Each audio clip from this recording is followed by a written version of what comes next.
tal amigos? Muy buenas tardes. Vamos a continuar con el catecismo. La vez anterior veíamos que lo, de, lo del pueblo de Israel, que veíamos cómo sufrió, cómo estaba atormentado por el sufrimiento de los egipcios.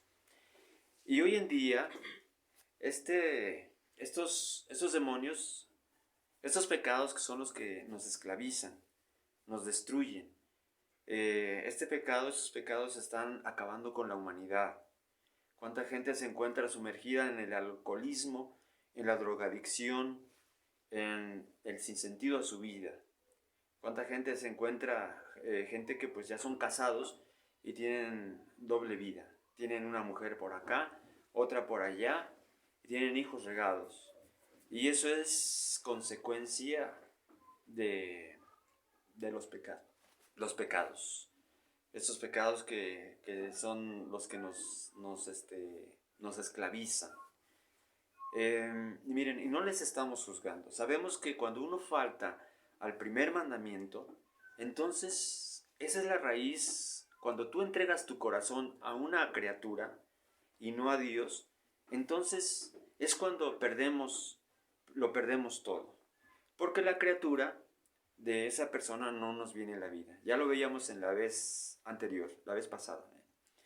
Hay otro ejemplo de una persona que vivía en la calle, un drogadicto, que en una ocasión me encontré en una mañana con él y veía que estaba ahí tirado, ahí dormía en la calle, y me acerqué a él y le pregunté que si le podía ayudar en algo, que si ya había desayunado, y me dijo que no. Le invité unas gorditas y una lechita. Él tenía el vicio de la drogadicción. Me platicó que él estuvo 3 años en prisión, estuvo en la cárcel, y una vez que ya se cumplió su sentencia, pues ya lo echaron a la calle. Pero hay algo más atrás, algo en el que él falló al primer mandamiento. Me contó que él era feliz, él tenía a su esposa, tenía a su hijo, y su hijo era aproximadamente de unos 8 años. Lo mandaron a la escuela y resulta que simplemente a la hora de la salida no llegó a su casa, no llegaba, ya había pasado una hora, más de una hora y no llegaba. Entonces se empezaron a preocupar, fueron a ver a la escuela qué pasó con su hijo y resulta que ya había salido. Entonces se angustiaron, empezaron a buscarlo a delegaciones, a lugares donde podría encontrarse con sus amigos, y no, iban a un lugar, a otro, y ninguna noticia tenían de él.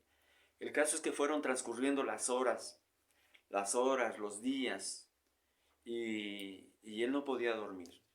Su esposa estaba en un grave sufrimiento, en una profunda tristeza y angustia al no encontrar a su hijo.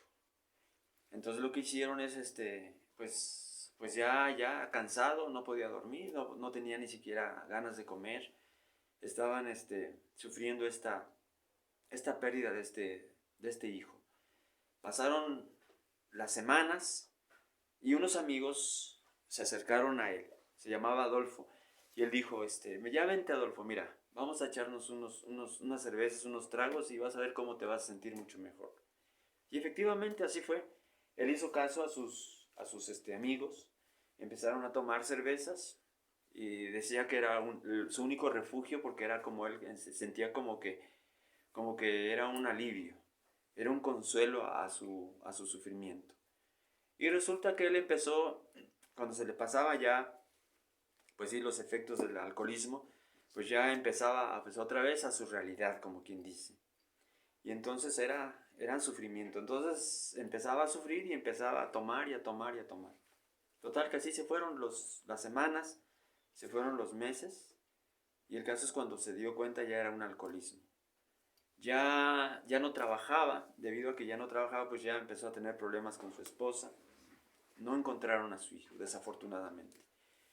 Entonces, ya tenía dificultades allí en su matrimonio. Sí, porque pues ya él no trabajaba, ya les habían, pues ya los iban a despedir, allí les querían pedir a la casa, ya debían renta, no tenían para comer, hubo problemas con su esposa y él no dejaba de tomar. Y después no nada más empezó el alcohol, después empezó a fumar. Después de fumar, era un cigarro, 2 cigarros, 3, empezó a fumar marihuana.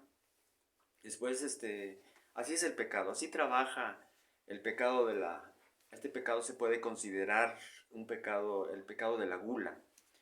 Entonces, empezó a esclavizarse.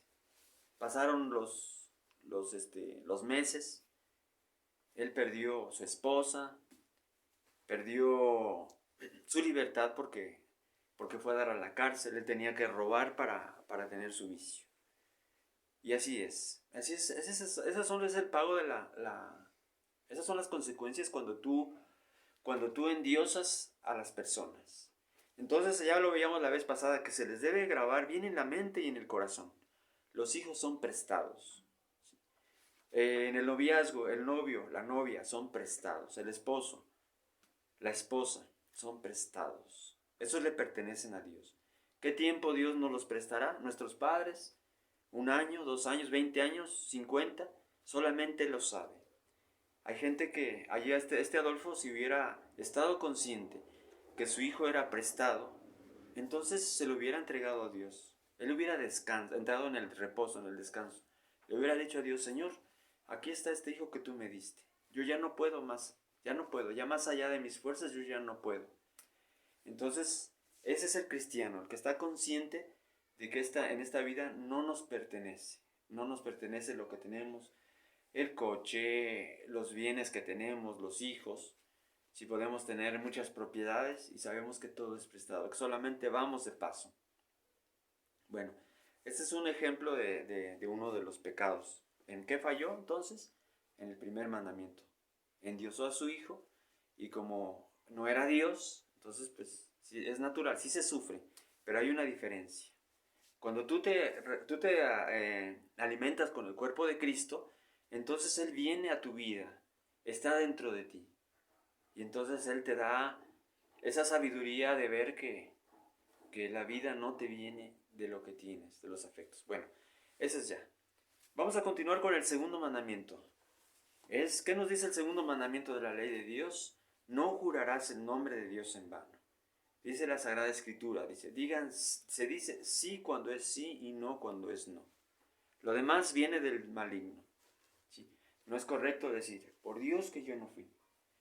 Te tomas un objeto, algo que no es tuyo, una pertenencia, y para salir de ese problema, que no quieres que te descubran que robaste algo que no era tuyo, que tomaste algo que no era tuyo, y te dicen, tú lo tomaste, y tú dices, no, te lo juro por Dios que yo no fui. Hasta besan la cruz, por Diosito lindo. Eso no es correcto, esa es una mentira, y eso es jurar el nombre de Dios en vano. El tercero, santificará las fiestas. ¿Cuáles son las fiestas?